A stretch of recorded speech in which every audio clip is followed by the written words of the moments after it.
আমরা তার সন্তানের কেন্দ্রীয় সাংগঠনিক সংগঠনের সম্পাদক সিদ্দিকী ওই রুমের ভিতরে যখন উনি বলেছেন মহান আল্লাহর কাছে সেই কাজের জনাব ডক্টর মনির খান সাহেব যিনি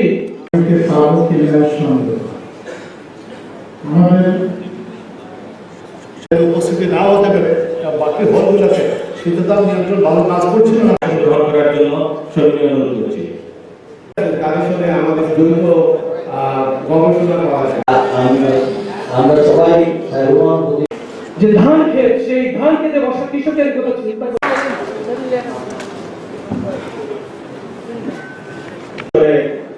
কেন্দ্রীয় সাংগঠনিক সংগঠনের সম্পাদক এই ধরনের যে কৃতিত্ব এটা বাংলাদেশের প্রথম পর্যন্ত অন্য কেউ অর্জন করতে পারে